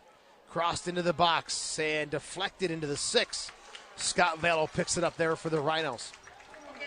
73rd minute, it is 3-0 Rochester. 17th of September, that is next Friday. Miami FC comes to town. The Blues and the Rhinos will do battle again. And Miami definitely losing a huge part of their attack. Paulo Jr., the dangerous Brazilian, has been loaned to Real Salt Lake of Major League Soccer. We'll see if that loan comes to an end or Paulo Jr. can return to the lineup for Miami FC. Hopefully not if you're a Rhinos fan, and Sanfilippo is being called over by Nico Brazis. And this could be our first yellow card of the game. Let's see. Nope. Gives the Rhinos captain a little tongue lashing, and that is going to do it. No yellow card. Greenfield clears away the header inside the 18. Sanchez looking for Valentin. Montegalvan clears it to the middle of the park. Morrow has it now. Jonathan Steele, who's really sitting back a little more now, plays it forward into the box. Mikel Galindo with it now. Crosses and out of bounds by Sanfilippo. It'll be a corner kick for the Rowdies. It's their second corner kick, I believe, of the game. Great crowd this evening after a 15-day layoff. 8,197. 81-97 this evening. Short to Steele.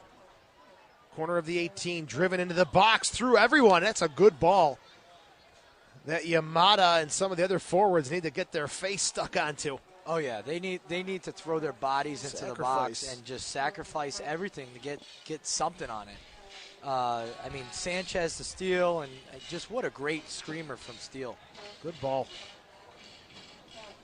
So 81-97 on this beautiful evening for soccer in Rochester. Enjoying, hopefully, the 3 goals by Rochester, maybe a few more to come. Franks.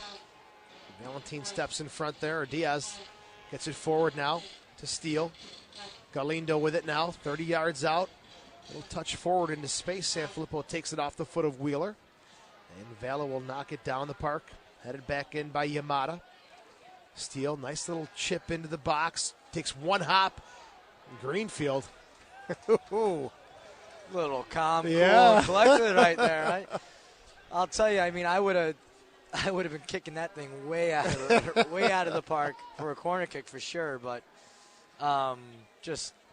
he's just calm, cool, and collected tonight on the penalty kick, in the 18, in the 6. Yeah, took it out nicely and avoided any danger as Christie has it now. You can see a little bit of a change in the flow of the attack, though. You can see that Tampa Bay is starting to get some opportunities, some crosses into the 18. I mean, the back four is still solid, but still they're starting to give Steele and Sanchez a little bit more room, and even Galindo's getting more into the mix here. You can see a little bit of the change of the flow. Here's Steele again. To Yamada. Now to Christie. He's going to take it touch forward. Sanchez on the near side. Cuts it back to his preferred left foot. Looks up. Whips one on the ground into the 18. Christie. Now Wheeler. And Pitch Colin just barrels through that one and clears it out of bounds. And they're pushing forward. I mean, Sanchez just put the ball into the box, and there was Galindo, Christie, and Wheeler all sitting there only against 2 center backs. So they're pushing. They want to get some goals here, and you know what? There's time. There's 15 minutes. We've seen crazier things happen in this sport. Hoxie step over, gets away from Diaz. Inside the 18, drills one at the near post. Lambo makes the save. Speaking of crazy things, you saw it in the EPL today. Everton, 91st minute, 93rd minute. 3-3 final against Man United. Throwing on the far side. Hines is checking in with the fourth official. Hoxie with it. Pressured by Steele. Double team, but Hoxie is dragged down to the turf and picks up a free kick a mile away on the far side near the corner flag. Steele's telling him right there, hey, listen, I'm 5'8", you're 6'7". How the heck did I drag you down? Come on, you think Steele's actually having a couple words in the field with somebody? Yeah, maybe. I mean, Hoxie did flop there. I mean, come on. Basically a corner kick set up here for Franks. Gives the signal, drives it into the box, and Wheeler will clear it away. Yamada tries to get it forward, but intercepted by Montegalvan and played all the way back to Scott Vallow. 78th minute. 3-0 Rochester. Greenfield checking back to receive the ball is Versailles. This ball's into space. Spicer and Diaz racing for it. And Diaz, good shoulder charge there, good challenge, and Spicer comes back with one of his own. And let's see if it's a foul or a goal kick as two players getting, it is a free kick. Spicer just wanted to get a piece of Diaz after that challenge. Diaz is a big boy, and He is a big Spicer boy. felt it. Spicer felt it. So change coming up here. Spicer's the one who's going to come off. Mike, 78th minute. Spicer comes off. Hines comes on. Very good match for Spicer tonight. I mean, on the right-hand side, I like him a lot better on the right-hand side than the left-hand side. A lot of this season, we saw him on the left side of the pitch, and I feel he's better coming from the right side. He had a great match tonight. So Hines, he's got 4 goals and an assist. This will be his 24th appearance of the year. Very active, lots of touches, not a lot of giveaways, just really threading the ball, just very, very active, and I liked Spicer on the right side tonight. Good game for Spicer. Valentin to Millian. Trying to come out of their own half. Quick 1-2. Millian to Sanchez. Long ball forward, looking for Galindo. Top of the 18. Vallow comes out nicely with the right foot, clears it away. But Greenfield's header finds Wheeler, and there's going to be the yellow. Sure. Yeah, absolutely. 79th minute, Montegalvan picks up the yellow, first card of the game. And this is one of those free kicks, and Christie's faking it. Christie, don't even think about it, Sanchez is saying. But, I mean, there you go. I mean, Tampa Bay, Rhinos put a little bit of pressure, and they're depending on Millian to get the ball out of the back. You got to depend on your midfielders, not your outside backs. And that's the young. I think you've got some midfielders, natural midfielders, playing in the back for Tampa Bay right now. It's a young team. It's a first-year franchise, so you're going to see that. But this team's going to be tough if they can keep their guys. Sanchez can bend it like the best of them here. Here's his free kick around the wall and just wide of the post as it's deflected. And you talked about it at the start of the broadcast. Don't give Sanchez those opportunities, as the deflection may have kept that one out of the back of the net. Corner kick for the Rowdies. Sanchez drives it into the box, and Vallow looks like he's played all game. He's got his touch, 81st minute.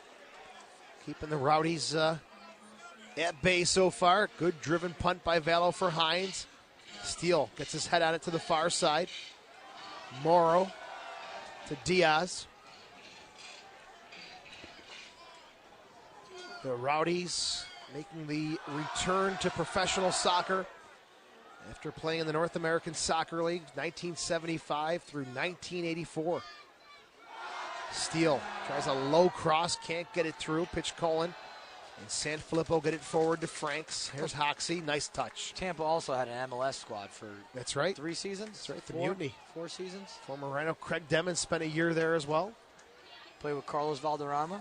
Not a bad gig. And Steve Ralston, Carlos Valderrama. if I'm not mistaken, Tampa Bay came here and were stunned in the U.S. Open Cup. Chris Kennel with a dramatic game winner. Speaking of the Mutiny, again, from MLS. Montegalvan, Versailles, Just pressured there, given away now in the middle of the field for Wheeler. Still with it, Wheeler gets away from Montegalvan. Hines comes in, and another foul called just for the little clip from behind by Montegalvan, and Sanchez likes what he sees here. He says, okay, the first one didn't work. Let's have another go at this.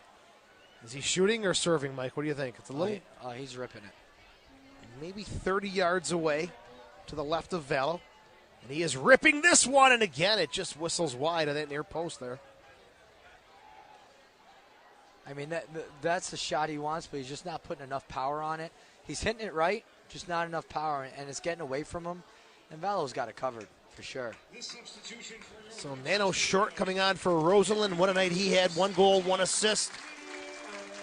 This change in the 83rd minute. I mean, outside of the stats, he still had a great game. I mean, Rosenlund was all over the place, and the one thing that we were all over him about was his giveaways, and he did not give the ball away tonight. Unforced giveaways. You know, I had a chance to speak with Bob Lilly about that little rut that Rosenlund found himself in, and Bob said, listen, you're a pro now. Just play through it. Just keep working hard, and that's exactly what he's done, and he's found himself in a pretty good spot. Yeah, and we talked about it. What he had to do was just get the ball and play simple soccer, and he didn't do that. He was still trying to make those difficult threads, and it didn't happen for him. Steele to Sanchez. Pressured by Greenfield and Hines. And actually, Greenfield did a good job not to give away a corner kick. Throwing instead on the near side for the Rowdies. Does Yamada have a flip throw here? Only one person has the flip throw. And he's sitting next to me. Who, Craig? He's got a good long throw, though. Yeah, he does. Flicked on by Wheeler. And Versailles gets it out of the 18. Valentine to Steele. Looking for Wheeler. No one there. They're backing off, and Greenfield will just clear it to the middle of the park. Steele's going to try another one here. Outside to Morrow. Rhino's mascot stuck 3/4 of the way up on the fire truck ladder behind the goal at the open end of the stadium. I think he's afraid of heights. I think he's scared. I think he's scared to come down. Throwing for San Filippo on the far side, 84th minute. Rochester coming off a tough 2-0 loss in Montreal. And wow, what a way to bounce back. Short looking for Hines, comes off his boot onto the foot of Millian. Christie now. Short tugs him down from behind, and Christie and Short not happy as they both get up, kind of nudging into one another. You know, Short not known to shy away from a tackle. Yeah, but not a good way to come onto the pitch. Your first touch is a giveaway. Your next opportunity, you tackle the guy. And, sets up a free kick now for Sanchez and in the attacking Tampa. third. And Tampa's attacking third. Just got to get his head back into the game. Just relax. We're up 3-0.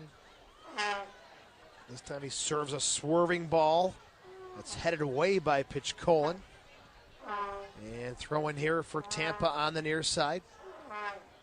So if this holds, Rochester will sweep the season series with the Rowdies, winning down in Florida. And so far in control here at home. Long ball, bounces at the 6. Roberts clears it to the top of the box. Christie fires with the right foot. And he's not going to get a hold of that one. There's Christie, the 27-year-old. 7 games played, 2 goals, 1 assist this year. Appeared in 2 games for New Zealand in the World Cup. Actually played the last 5 years in the Australian A-League. Vallow taking his time here. It's the push from Nico Bratsis. Headed forward, Wheeler looking for Galindo. Vallow, top of the 18, will bomb this one downfield. Millian. Christie pressured by Short and flails around with the elbow, and Christie finds the eye of Nano Short. And they're going to give Nano Short a yellow card for this. As he was pressuring Christie from behind, he kind of swung the arm and got Short in the face, and I think Short's going to be surprised when he gets up and sees a yellow card now coming his way. A yellow card caution has been issued to the Rhinos, number 17, Short. So Short, 87th minute, not making the most of his opportunity here. Yes, he took the worst of it and also got a yellow card. You know, that's just part of the game. I mean, you know, I'm not sure if there was intent. Yeah, I don't know if there was intent. Sometimes there is, and Christie made it look real good. It was. She sure did. Yeah. Montalvan off the right foot.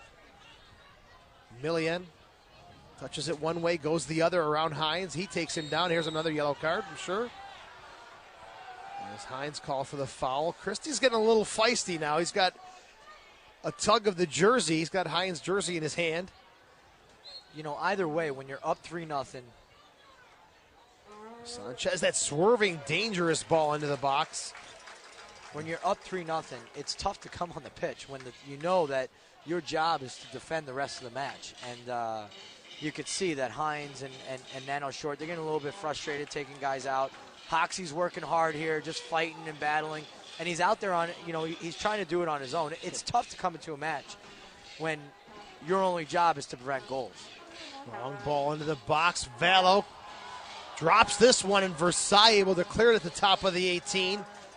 There's some confusion inside the box, but luckily cleared away for the Rhinos. 88th minute. Steele to Yamada. Morrow now on the far side. Still looking for a service here from the Rowdies. They go back to Diaz. Now he sends a long one into the 18. Pitch Colin prevents that from getting in the box and gets his head on it. As it's getting a little chippy and sloppy here. I'm not sure why Versailles called for a foul there, as I thought the Tampa player came in with the studs up on that slide tackle, but yeah, that was a foul by I believe a Yamada there. And here's a yellow card for Franks, or just a warning. But and like I said, these are young players, and you know, you talk about experience, and an experienced player comes on the match and they continue to keep the game slow and slow the game down. And what these guys are coming on, I'm not saying they're playing bad, but they've got to come on, and what they want to do is they want to play the game. They want to go. But this isn't the time to go. Steals ball into the box. Wheeler and Pitch Colin got tangled up. And that gave just enough time for Vallow to come off his line. 90th minute. Vallow with the ball in his hand. The Rhinos with a 3-0 lead. I mean, it's a good thing that you got Sanfilippo, Pitch Colin, Roberts, and Greenfield, all experienced players, just trying to calm them down. And even Montalvan and Versailles, who haven't come off the pitch yet, they're still trying to play the game. The guys that are tackling, you got Short, Hines, Franks, those are the guys who getting the fouls. And Short call for the foul. That's a clean slide tackle. He got the ball, and Nico Brazzi said no, and Steele. And Short, pretty explosive. Ooh, and that's an opportunity for Wheeler there in the 18. Dangerous chance there, and Wheeler knocking on the door. As Tampa's gotten a few chances. 5 extra minutes. That's a huge chunk of stoppage time. Let's remember Kitson. Yeah, that's right. Kitson was down for a good time period there, so that's justified. Goal kick for the Rhinos. Vallow to take it. Flicked on by Short. Here's Hines. Diaz pressuring him on the near side.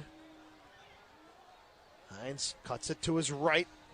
Trying to push it inside, still outside. Here's Greenfield to come over and help out.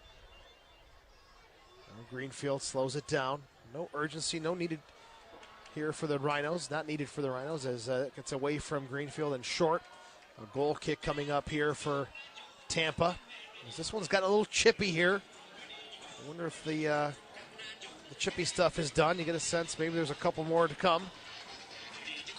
Millian over Wheeler. Roberts flicks it back, and Montalvan now gets it to Greenfield, and Wheeler just comes in and gets him right on the top of the foot with the studs. And as I said about 10 seconds earlier, some of the chippy stuff probably not done just yet. Yeah, that was a clear foul. I mean, that was a late tackle. The assistant referee is the one who raises his flag, and I didn't hear a whistle from Brazzi at all. He kind of looked and said, "What are we doing here?" That is painful. He comes through on the ball. Yeah, cleats up on Yamada, call on Versailles. Bad call, great tackle by Short, call on Short. Bad tackle here by Wheeler, and I don't even know if the ref was going to call it. Now they're talking about it now, the referee and his assistant on the near side, so there could be a card issued. As the referee's assistant was right on top of the play, and Greenfield just comes swinging through with the strike of the ball, and he finds the bottom of Wheeler's foot. So we'll see what the situation is here. The Rhinos have already lost Neil Kitson to a left leg injury.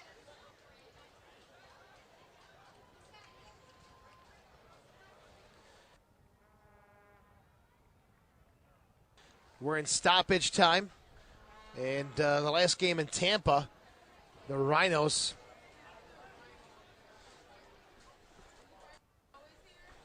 Greenfield's off. Yeah, he's hurt. He's definitely hurt. Too many injuries for the likings of Rochester fans, and it's his left foot that's clearly hurt. So it's been the injury of the left foot tonight. Kitson's, now Greenfield's. No card issued. Nothing. Rochester's made 5 changes, so they cannot make any more substitutions. They'll play with Greenfield out.